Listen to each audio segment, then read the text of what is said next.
Hi guys, welcome back to my channel. This is your girl Tammy here, and I wanted to talk to you about Hurricane Irma and the emergency evacuation that they have for the state of Florida, and it may end up being for the state of Georgia as well. I know that Irma is coming straight north down the middle, and a lot of us are in her path. I just want to make sure that everyone is listening to your authority figures. If they say evacuate, evacuate. If and you guys also need to be prepped and ready. And you can't wait to the last minute to get on the expressway.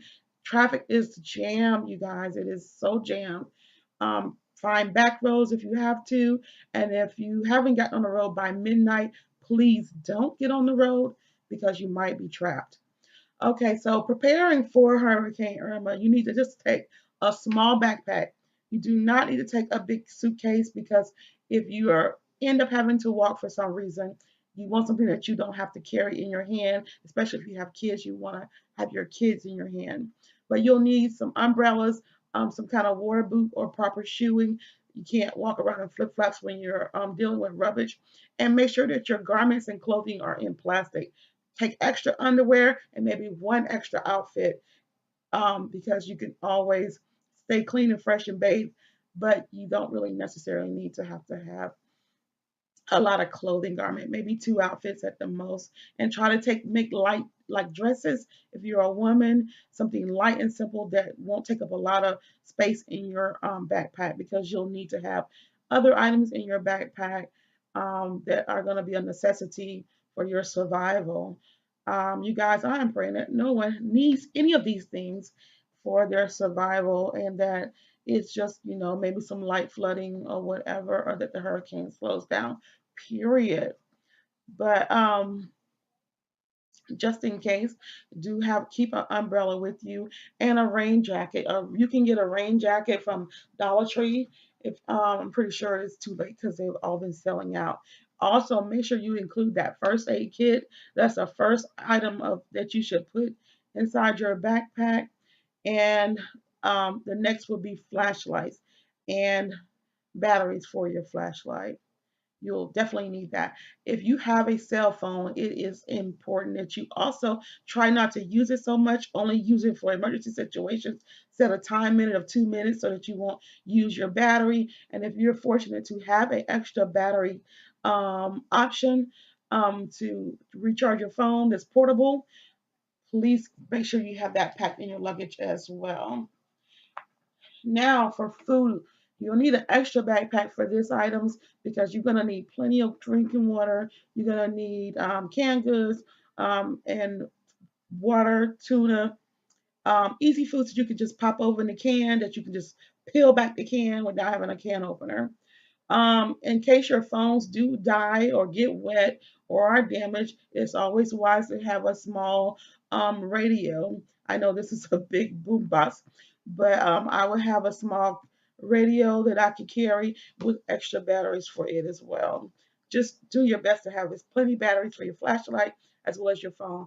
For kids, I know that some kids use powder formula, which will be the best choice in this situation. And so I would just dump their powder formula from out of the can into a very large gallon size freezer Ziploc bag and double it up so it won't tear and just store it away because you'll need that in an extra bottle, make it maybe two.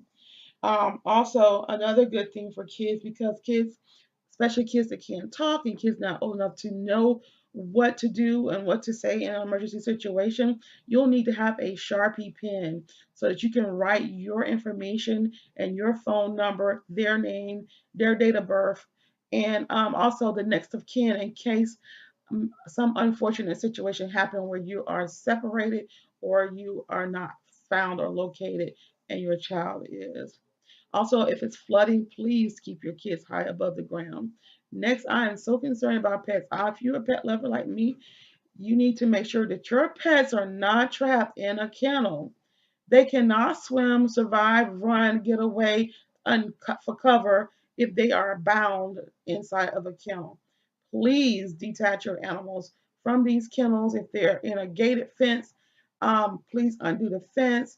If they're a bird, just undo them and let them have the option to fly away for safety, or to run away for safety. You can put tags and license plates on your animals, including your horse, as well as your bird. You can put something on the leg of the bird to let people know where it belongs to. When you're leaving your home, be sure to unplug your any cords, period. Any outlets, unplug them, as well as turning off all of the lights. And I would go as far as turning off the breaker box, except for the refrigerator, just in case um, the power does not leave, your refrigerator will still stay cool. And then last but not least, try to leave within 48 hours before the scheduled date of the hurricane so that you won't be in traffic, and get out of there the best way you can and the fastest way you can, be it by train, car, or plane. You guys just get to safety and get out of Dodge. Do not wait till the last minute. There's too many people on the highway right now, and I'm just concerned for all of your safety. I love you guys so much. Pray for me as well. I'm in Atlanta, and they say the storm is headed for us also, and it is as wide as the state of Georgia. I love you guys. Take care and be safe. Blessings to you all.